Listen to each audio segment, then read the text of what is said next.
Okay, we're in Torrance. The Guardians just moved to a new location, which is why we see the little stuff is in a little disarray. And basically, we're here to work with Max. Now, Max has a lot of some nipping issues. We've gone over that off camera. But in this video, we're going to go over his excitement level and inability to stay controlled and listen to commands when he gets ready for the walk. He gets super excited. Now, I guess I'm going to ask the Guardian some questions here. Do you narrate when we're going to go for a walk? Do you tell him we're going to go for a walk? Or okay. Ask him, do you want to be ready? You want to go for a walk? Okay. Like so I'm going to just say whatever, and if you can actually go ahead and film Max, and once you start filming Max, you're going to say that, and I want you to get up and go to attach the leash like you normally would. Okay. And you're just going to follow Max with the camera. Okay. Hey Max, you want to go for a walk? Yeah. You want to go for a walk?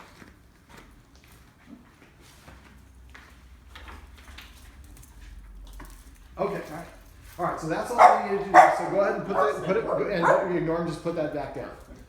All right, so now you can go back to your seat, and I'm gonna and you might wanna go back over where you were, and you can film me now at this point. Okay, so basically, this is an example of classical conditioning. Actually, you can see Max is still jumping around, just jumped onto the couch. So classical conditioning is something happens and then that precedes it, and then something happens the dog likes after the incident. Now, in classical conditioning, Pavlov's dog, he noticed that his dog drooled whenever he presented food. So he started ringing a bell, presenting food, and then ringing a bell. And then after a while, he would just ring the bell without the presence of food, and the dog would still drool. It had conflated and associated both of those things. In this case, saying, do you want to go for a walk, and picking up the leash is the precipitator, and then immediately after, the dog's going to go for a walk, so he gets super excited with that combination of events. So I had a guy in South Central that his dog was so excited to go for a walk, he was screaming by the time he got to the door. Now, most of us, I explained this to Guardians off camera, excited is not necessarily happy when it comes to dogs. They can be excited and happy, but they can also be happy and not excited. And just like us, dogs are going to be more apt to make mistakes and get into trouble when they're out of balance. And so for this process, I'm going to go through a bunch of tips and tricks that you can use to stop your dog from getting too excited for walks. Now, one of the first things that really blows people's minds is we only do this when we're going for a walk. Well, we can do some desensitization. So from now on, I would like you guys to practice. You have a couple minutes, it's commercial during the game or whatever. Get up and practice going for a walk when you have no intention of taking for a walk. This creates a disassociation. So now every time we go for the leash, we don't always guarantee go for a walk. That will help him start bringing out his excitement level. Now I do this in a couple of stages. I actually just saw a new technique, so I might roll a little bit of that new one in. I'm always looking for new information. So as I walked to where the leash was, now Max didn't quite do this, but this was, I think, proximity of the room. But basically for dogs, whoever's in front is perceived to be the leader. So the very first thing I would do is not narrate. The more we narrate, we're just starting them to get them excited. He'll figure out we're going for a walk and we attach the leash and start walking him. So don't do that, just get up, and you're gonna have to do this, I'm gonna pantomime. So you get up and I walk over to where the leash is. Now, as I'm on the way here, Max is gonna identify this is going on. And a lot of times they identify other things. We sit in a certain spot, put our shoes on. We pick up the poop bag, we pick up our sunglasses, or these other things. Now, we just moved into this house. I'm not moving in, but the Guardian just moved into this house, and so everything is a little bit new, so he doesn't have the same neural pathway alignment that he did in the old place, but he will develop it. So the first step is as the Guardian gets up and starts walking towards the leash, like I said, whoever's in front and the dog rolls in the charge. So if we're walking the leash, and as soon as he walks in front of me, he's taking over the leadership role. I have to communicate that I don't like that. And I do that by stopping the activity. So as soon as I'm walking the leash, and walking towards the leash, as soon as he walks in front of me, I turn around, and I go sit down. And then once I sit down, I wait for the dog to return to a completely calm, balanced state of mind. Go ahead and shoot Max a little bit real quick. He's better now, but just before I said that, he was breathing a little bit heavy. He had his mouth open and you could see his sides kind of going in and out. So that's a sign that he's a little bit still excited. We want to wait for him to return to a completely calm state of mind. If he lays down, and of course now as soon as we stop filming him, he does it again. So you see his head is bouncing a little bit because he's, I think part of this is stressed, but also he's excited. When you guys are doing this, your guests aren't here, this is going to be just excitement. All right, let's go ahead and come back to me. All right, so the first step is just walking towards where the leash is, and the instant that Max walks in front of you, you stop, you go sit down, and you wait for him to return to a completely calm and balanced state of mind. Now, we often are very rushed. We only have 10 minutes to do this, to take for a walk, then I gotta do this, and then I gotta run an errand. Well, then the dog doesn't cooperate with us and makes us very frustrated. So if you practice this at times when you have no intention of taking for a walk, because you're probably going to have to practice 20, 30 times before I actually get him to the walk. With a guy in South Central, it took an hour and 45 minutes. Well, you can just simply prep this into your day. So you're making your coffee, you know you're going to take him for a walk in half an hour.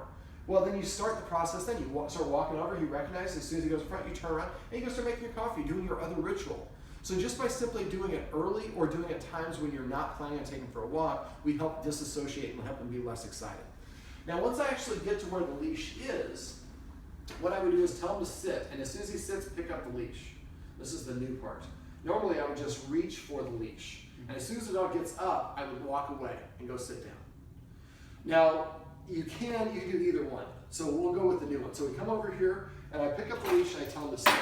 And you see, he came over, even though I'm not his dog walker, this caused him to start coming over. He stopped being able to recognize it's not his normal people. But he hears this sound. That's a perfect example. This sound made him want to come over. All right, that's perfect. So basically, the old way that I would do it, as soon as I reach for, so sit. And I would go sit down and ignore and wait for him to relax again. And he's going to come back, we're going for a walk. No, we're waiting. So eventually he'll come back, and when you can tell him, there you go, he sat, and I would go away. So the idea is when you come back, eventually, he was going to sit on his own, because he won't sit, as soon as he sits, I'm going to do this in a more accelerated way, and you could also do this as well. So as soon as he SITs, I'm going to pick it up. I'm only going to tell him to SIT the first time. After this, now I'm waiting. When he does the action I want, that's when this process starts again. Or when he does the action I don't want, the process stops. Now at this point, I'm kind of waiting on him, and this is not my philosophy, but like I said, I'm kind of incorporating something new.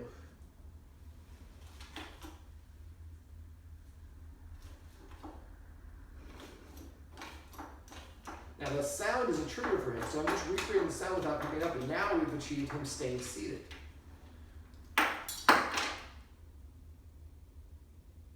I often refer to this light switch on, light switch off. Light switch on is starting the process, light switch off is stopping as soon as he shows me that he's not doing what I want. Now I'm still touching it. There we go. Now my old way of doing it, I would have been walking back each time that I do this. This is actually the first time I'm really doing this new technique, and it actually is a little bit faster. I'm not looking at him, I'm not upset. And again, this is because I don't have the baggage of thinking I only have 12 minutes, I gotta take him for a walk, I gotta hurry. I've started this a half an hour before I'm gonna do it, or I'm not even planning to take him for a walk. And this is the energy, that was kind of a little bit of an up yours, his little retort. But again, you see that now he's like, this is boring now, I'm bored, and that's the whole point. Well, not bored, we want the activity to be so boring, it's no longer excitable. Mm. The dog's energy that it has inside your house during the leashing process is the energy your dog is going to carry with you on the walk. If you don't stop and teach your dog to be calm in the house, your walk is going to be like this all over the place. Mm-hmm. So by simply pausing, Max, sit, sit. Now again, the first couple times you can tell him to sit like that, but I would prefer just to abort when he starts getting excited.